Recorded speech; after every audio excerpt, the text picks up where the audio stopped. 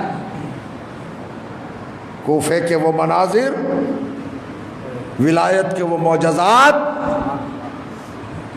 مجھے تو شکوہ یہ ہے صاحب، خدا کی قسم سب کچھ سمجھ میں آ جاتا ہے، لیکن حقائق اور فضائل اہل بیت کیوں سمجھ میں نہیں آتا؟ ہر چیز پہ ایگری ہے انسان، کبھی ولایت سمجھ میں نہیں آتی، وہ نبوت سے ولایت کیسے افضل ہے؟ ارے بھیا یہ کوئی سمجھنے کی بات ہے؟ یہ کوئی بحث کی بات ہے؟ اصل ولایت ہی ہے، اگر ولایت کو سمجھ لے۔ اچھا ایک اشارہ کر کے جا، کسی نے اعتراض کیا ہے نا کہ ولایت کیسے بڑی ہے نبوت سے؟ چلو نہیں ہوگی بڑی، ایک جملہ اس آیت کو بھی بھلا دیجیے گا کیا؟ جاگ رہا ہے؟ ایسے ہی بھرا ہوا تھا ماشاءاللہ غدیر کا میدان۔ اللہ نے کیا کہا تھا اپنے رسول سے؟ لم تفعل فما بلغت رسالتہ، اگر یہ نہ پہنچایا تو رسالت نہیں پہنچائی۔ تو یہ رسالت سے بڑی کون سی چیز ہے؟ اگر رسالت سے چھوٹی ہے تو اس کے نہ پہنچانے پر رسالت کیوں ختم ہو رہی ہے؟ اور اگر رسالت اس کے نہ پہنچانے سے ختم ہو رہی ہے تو انڈرسٹوڈ کہ کوئی امپورٹنٹ چیز ہے رسالت سے۔ کیا ہے؟ تو تیرے رسول نے کیا پہنچایا؟ من کنت مولا فہذا علی المولا، ولایت ہی تو پہنچائی۔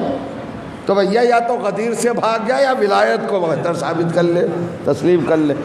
یہ ہر جگہ پر مرتا رہے گا زندگی بھر قسطوں میں دشمن علی، ہر فضیلت پہ مرتا ہے کمبخت، ہر منقبت پہ پامال ہوتا ہے۔ جیسے ہی ایک رخ بتایا علی کا وہیں اس کی موت، فوراً مر جا۔ یہ کیسے، یہ کیسے، یہ کیسے؟ ہمارے دماغ میں تو آتا نہیں۔ خاموش رہے، اپنے دماغ کو سامنے نہ لا۔ علی تیرے دماغ میں نہیں آ سکتے، جسے کعبے کی دیواریں نہ جھیل سکے اسے تیرا دماغ جھیل پائے گا؟ ضد نہ کر، پھٹ جائے گا دماغ۔ اب پوچھے اس ذات گرامی سے، اس ہستی سے، اس فکر سے جس کو ہم بڑی عقیدت کی نظر سے اور بڑے احترام کے ساتھ حضرت حور علیہ السلام کہتے ہیں۔ آئے ہیں یہ 5000 سولجرز، سپاہی مجاہد جو کہ لیگ کے دیے، ان کے اوپر ہیڈ ہیں، کمانڈر ہیں، یہ جرنل ہیں، اور لشکر یزید کی طرف سے کوفے کے حالات ہی ایسے تھے۔ کچھ لوگ کہتے ہیں ہور بھٹکے ہوئے تھے، بہکے ہوئے تھے۔ نہیں، ایسی جرات کبھی نہ کرنا۔ یہ ایسے ہی تھے جیسے حضرت آسیہ دربار فرعون میں، انہیں معرفت تھی۔ ابھی بتاؤں گا معرفت کتنی تھی۔ حضرت حور کو عرفان تھا۔ حضرت حور کربلا کی ضرورت ہے، دین کی ضرورت ہے۔ ان لفظوں کو آپ ہلکے میں نہ لیں جو میں استعمال کر رہا ہوں آپ کے سامنے۔ اب بھائی لکھا ہے جناب حور کے لیے کہ 5000 سپاہی ان کو کمانڈ کر رہے ہیں، لیکن جب آئے ہیں تو ان کی آمد سے پہلے حسین ذرا آگے تھے اپنے قافلے کے ساتھ۔ قافلہ ایک منزل پر روکا گیا، کرسی بچھائی گئی، سرکار سید الشہداء علیہ السلام تشریف فرما ہوئے۔ آپ نے کہا عباس، جناب عباس کا برق الخاطف، جیسے بجلی نہیں جھمالتی ایسے آئے میرے مولا۔ لبیک کیا سیدی، میرے آقا کیا حکم ہے؟ کہ پیاسا لشکر آ رہا ہے، پانی پلانا ہے۔ سمجھے آپ؟ 5000 سپاہیوں کا مطلب ہے 5000 گھوڑے، 5000 اونٹ، 5000 خادم، یہ 15000 ہوئے، 5000 تو کتنی جمعیت ہوئی؟ 20000 کو پانی پلانا ہے۔ حضرت عباس کے ایک مشغیزے کا نام ہے قربہ، جو حج کو عمرے سے بدلتے ہوئے منزل تنیم پر چشمے سے آپ نے بھر لیا تھا۔ یہ معجزہ دیکھیے فاطمہ کے لال کا، جسے زہرا نے بیٹا کہا ہے، اس کی منزل دیکھیں۔ ان کے مصائب بھی فاطمہ زہرا ہی کے مصائب ہیں۔ کہ عباس قافلہ آ رہا ہے، ہمارے مہمان آ رہے ہیں۔ ان کو پانی پلانا ہے۔ گرد چھٹی، دھول ہٹی، دیکھا تو ہر کا لشکر، گھوڑوں کی زبانیں نکلی ہوئی ہیں، اونٹ بلبلا رہے ہیں، سپاہی پریشان، اور یہ عالم کہ اب مرے اور تب مرے۔ مولا نے کہا لاؤ عباس قربہ لاؤ، ٹب لاؤ، ٹب رکھی گئی، قربہ کا دہانہ کھول دو۔ حضرت عباس نے دہانہ کھولا، پانی آیا ٹب میں، کہا پہلے گھوڑوں کو پلاؤ۔ 5000 گھوڑے پیتے ہیں پانی، اب اونٹوں کو پلاؤ۔ اونٹوں نے پیا۔ آپ جانتے ہیں انسان کے اور جانور کے پانی پینے میں فرق ہے۔ آپ کو پیاس لگی 1 گلاس 2 گلاس 3 گلاس، آپ منہ سے بول دیں گے نا بس، جانور نہیں بولے گا۔ اب کیسے پتہ چلے کہ جانور سیراب ہوا کہ نہیں، پیاس بجھی کہ نہیں؟ تو امام فرماتے عباس یہ جانور ہیں، حیوان ہیں، یہ درندے ہیں، یہ اپنی پیاس کے بارے میں منہ سے نہیں بولیں گے، اپنی سیرابی نہیں بتائیں گے۔ پھر مولا کہ جب یہ اپنا منہ پھیر کر پشت کر کے پانی کی طرف سے کھڑے ہو جائے، سمجھ لینا یہ سیراب ہو گئے۔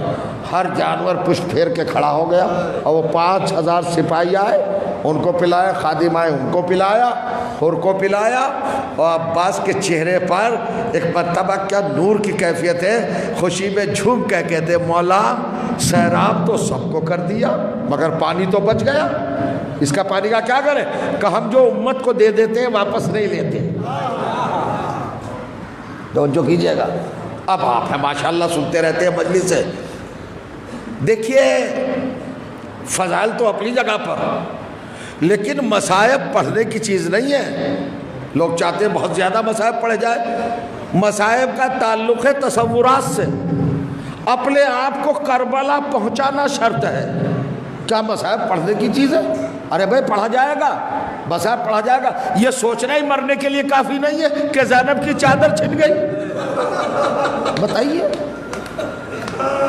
ارے بھائی یہ محسوس کر لینا کہ کربلا ہو گئی، چاہے زندہ رہنے کے لیے ہمیں چھوڑتا ہے، موقع دیتا ہے۔ سوچ لیجئے کبھی زندہ ہی نہیں رہ سکتا، ہم زندہ ہیں پتہ نہیں کیوں۔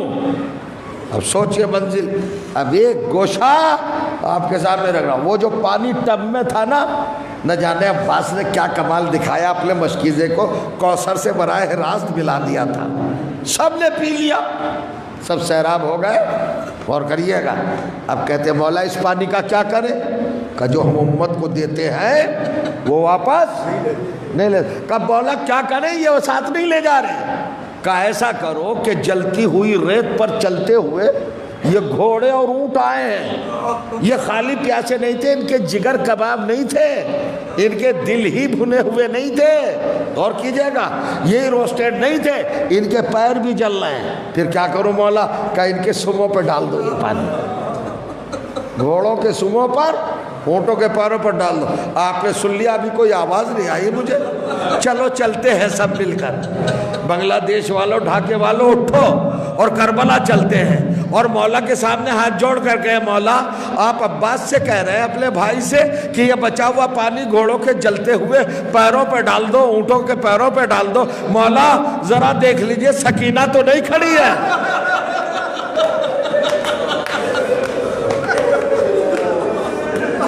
کیا نفسیات ہوتے ہیں؟ اجرکم علی الحسین، اے فاطمہ کے لال، ذرا دیکھ لے سکینہ تو نہیں دیکھ رہی ہیں، اور اگر دیکھے گی تو قیامت ہو جائے گی۔ سوچو جس 3 برس کی بچی نے اپنے بابا کے حکم پر اپنے چچا کو گھوڑوں کے پیروں پر جلتے ہوئے سموں پر پانی ڈالتے ہوئے دیکھا تھا جب عاشور کے دن تماچے لگ رہے تھے،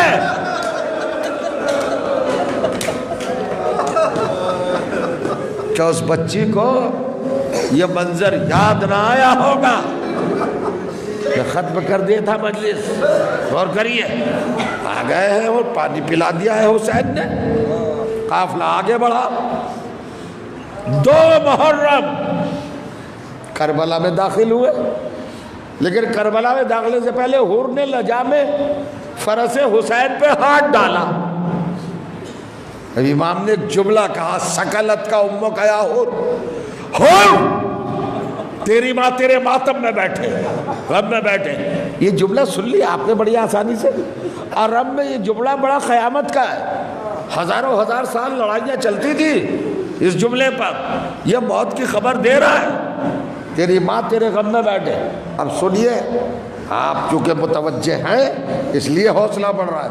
حسین میرے مولا نے، آپ کے آقا نے جیسے کہا تیری ماں تیرے غم میں بیٹھے، تو روایت کہتی ہے کہ حور پیچھے ہٹا 20 قدم، لرزہ کانپا، اور ایک مرتبہ آنکھوں سے آنسو جاری ہوئے اور کہا نبی زادے آپ نے زمین کے اوپر آسمان کے نیچے نامحرموں کے سامنے میری ماں کا نام لیا. اگر آپ کے علاوہ کوئی اور ہوتا تو میں اس کو جواب دیتا، مگر کیا کروں، آپ کو جواب نہیں دے سکتا. آپ نے میری ماں کا نام لیا ہے، میں آپ کی ماں کا نام نہیں لے سکتا، کیونکہ میرے مذہب میں بغیر وضو کے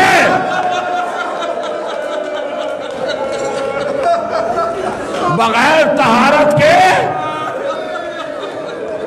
آپ کی والدہ ماجدہ کا نام لینا روا نہیں ہے، جائز نہیں ہے. آپ تو سمجھ گئے ہوں گے حور کا عقیدہ کیا تھا، حور کا ایمان کیا تھا، حور کا کردار کیا تھا.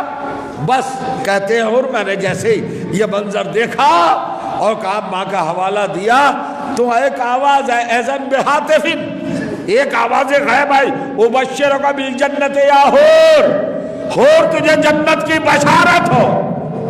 اسی جملے پر، اسی معرفت پر اب کیا وضاحت کروں.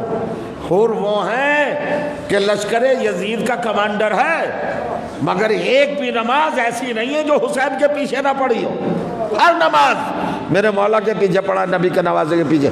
مگر ہے کسی قلم میں طاقت کہ جو یہ لکھ دے کہ صبح عاشور سے پہلے حور صاحب نجات ہے، نمازیں پڑھ رہا ہے حسین کے پیچھے. ایسی معتبر نماز کیسے ہوگی؟ مگر جب رات بیت گئی، صبح کی نماز کا وقت آیا، حور کو یہ خیال تھا کہ نبی کا کلمہ پڑھنے والے نبی کے لال کو، فاطمہ زہرا کے بیٹے کو، جسے چکیاں پیس پیس کر پالا ہے، ماں نے کم سے کم زہرا کی دلجوئی کے لیے حسین پر ظالم نہیں کریں گے. آخر میں کوئی چلو صفائی کی صورت نکل آئے گی. لیکن جب یقین ہو گیا حور کو کہ اب یہ حسین کو مار ڈالیں گے، فاطمہ کو رلائیں گے، دل زہرا کو تڑپائیں گے، اب حور نے ارادہ کیا، اٹھے، فرات کے قریب آئے، چلے، مگر کیا عالم ہے، کانپ رہے ہیں، لرز رہے ہیں. اکیلے نہیں ہیں اور 2 بیٹے ہیں. ایک بیٹے کا سن 18 سال، ایک کا 16 سال. ایک بیٹے کا نام علی، ایک بیٹے کا نام بکیر. علی نام رکھنا ہی بتاتا ہے حور کیا تھا اس ماحول میں. غور کریے گا. اب صاحب ایک غلام، ایک بھائی، اس نے سمیٹا اپنا اثاثہ، اپنا سامان، اور سمیٹنے کے بعد چلا، مگر لرز رہا. کوئی اور تو نہیں بولا. غلام بولا آقا آپ کی بہادری کے تو بڑے چرچے ہیں دنیا میں آپ کو کیا دیکھ رہا ہوں. تو حور کہتے انی ارانی بین النار والجنہ، ارے میں اپنے آپ کو جنت و جہنم کے بیچ دیکھ رہا ہوں، گھبراؤں نہیں تو کیا کروں. کہا پھر رہنا تھا صاحب، کدھر جائیے گا؟ کہا جدھر ہر عاقل جاتا ہے. یہ کہہ دیا جناب حور نے، اور یہ کہہ کے آئے وضو کرنے کے لیے، نماز صبح پڑھے. آستینیں الٹی، فرات میں ہاتھ ڈالا چلو وضو کے لیے. روایت کہتی ہے کہ موجیں اٹھی، آواز آئی، وضو کرنے والے معلوم ہے یہ پانی کس کی ملکیت ہے، کس کی پراپرٹی ہے. نظر یمین و شمال فوقا و تحتا و اماما و خلفا، ہر طرف دیکھا، لم یرا شیئا، کچھ نہ نظر آیا. پھر وضو کرنے لگا. ایک مرتبہ موجیں اٹھی، آپس میں ٹکرائیں، اور ایک بھیانک آواز آئی. وضو کرنے والے، ہم نے تجھ سے پوچھا تھا یہ پانی کس کا ہے، کون اس کی ملکہ ہے، کس کا یہ پانی ہے، کس کی املاک ہے؟ کہتا ہے مادری، مجھے نہیں معلوم. کا معلوم ہوتے وہ بھی کہتا ہے نہیں معلوم. یہ نہیں پتا تجھے کہ ساری کائنات کا پانی کوثر سمیت فاطمہ کے حق مہر میں ہے. کہتا ہے بلا ہاں یقیناً یہ تو ہے کہ جب یہ ہے تو اسی پانی سے وضو کر رہا ہے جس پانی کی خاطر فاطمہ کے بچے تڑپ رہے ہیں. اپنے پانی اپنے وضو میں استعمال کرے گا اس پانی کو جس کے میسر نہ آنے پر زہرا کے نونہال تڑپ رہے ہیں ماہیے بیاب کی طرح. اس نے چھوڑا چلا سامان سمیٹا اپنی رحلی بیٹے نے روکا بھائی نے روکا لیکن غلام نے کہا سبحان اللہ جب تک جہنم میں رہے ہمیں ساتھ رکھا اب جنت جا رہے ہیں تو اکیلے جا رہے ہیں. وہاں کیا کہنا آقا کہا تم بھی چلنا چاہتے ہو کہا چلنا تو چاہتے کہا میرے ساتھ آؤ. ساتھ لائے خیمے کے باہر کہا ادھر کان لگا لو ادھر سے کوئی آواز آئے تو مجھے بتانا. تھوڑی دیر کے بعد پوچھا کوئی آواز آئی کہا آقا کوئی آواز نہیں آئی. حور نے نہ جانے دل کی کس گہرائی سے اللہ کی بارگاہ میں رجوع کرتے گا پروردگار وہ آوازیں ان کے کانوں تک پہنچا دے. آوازیں ہوا کے دوش پر سوار ہوئی حور کے بھائی بیٹے اور غلام کے کانوں تک آئی. انہوں نے کلیجہ پکڑ کے آقا چلو یہاں سے. کہ کیا ہوا کچھ آوازیں آ رہی ہیں جو دلوں کو چیر رہی ہے. کہ کیا آواز ہے کہ ننھے بچے تڑپ کے کہہ رہے ہائے پیار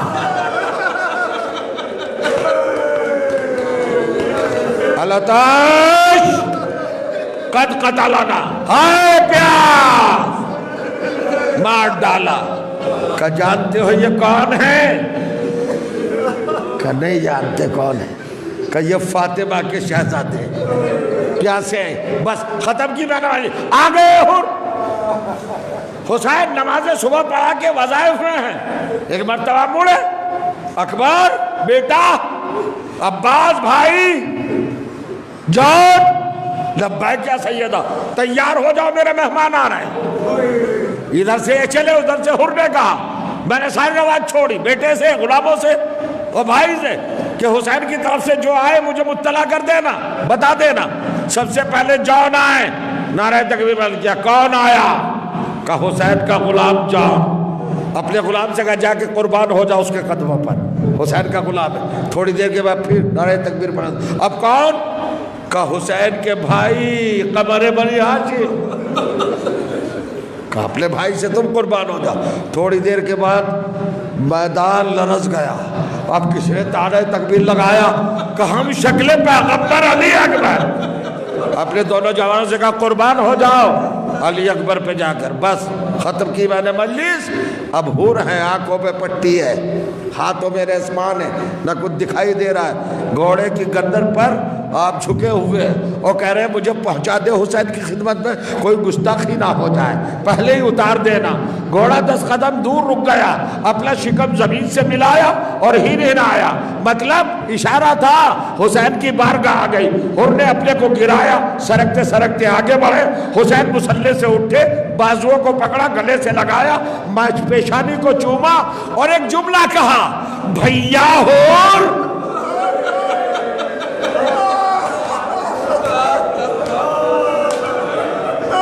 آمادہ ہے رونے کے لیے. حور بھائی شرمندگی کی حد ہوتی ہے. آنکھوں سے پٹی ہٹاؤ ہاتھوں سے ریزبان کھولو. اور یہ کیا اور حور کو وہیں بٹھایا. اب میں کیا پڑھوں. حور کہتے ہیں ہاتھ جوڑ کر مولا کائنات کا سب سے بڑا گناہگار ہوں کیا معاف کیا جا سکتا ہوں. حسین نے نہ یہ کہا کہ معاف کیا جا سکتا ہے نہ یہ کہا نہیں.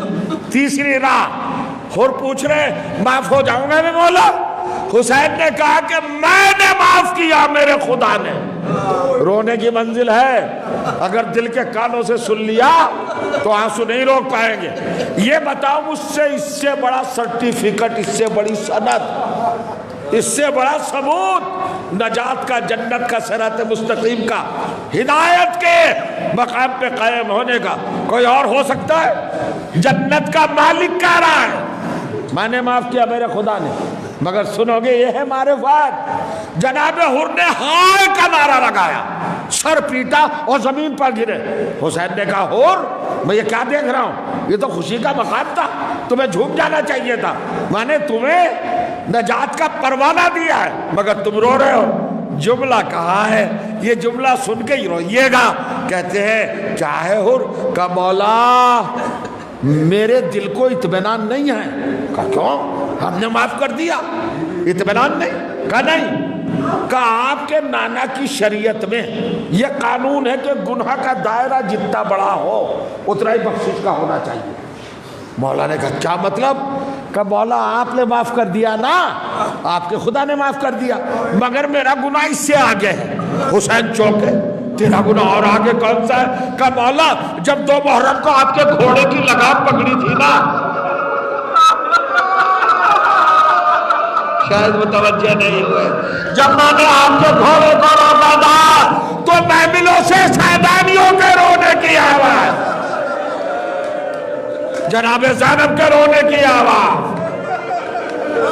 میں نے نبی زادیوں کو رلایا ہے جب تک زینب معاف نہ کر دے مجھے اطمینان نہیں ہوگا۔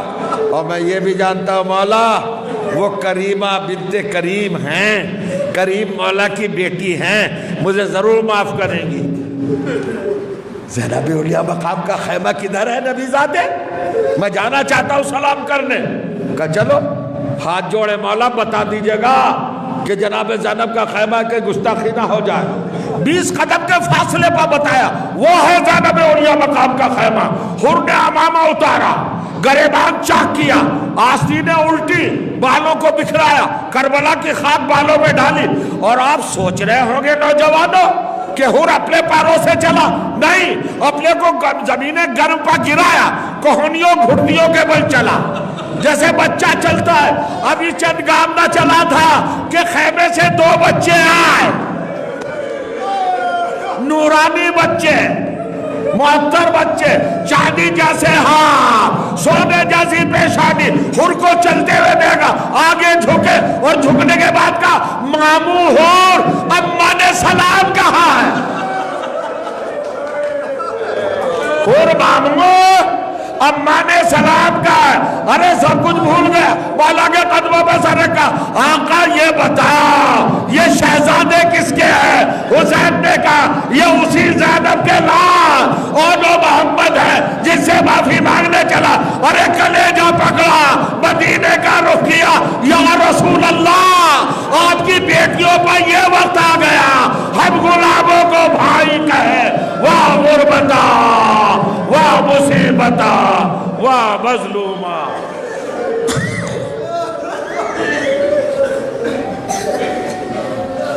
وَسَيَعْلَمُ الَّذِينَ ظَلَمُوا أَيَّ مُنْقَلَبٍ يَنْقَلِبُونَ أَلَا لَعْنَةُ اللَّهِ وَعَلَى الْقَوْمِ الظَّالِمِينَ۔ ماتم حسین۔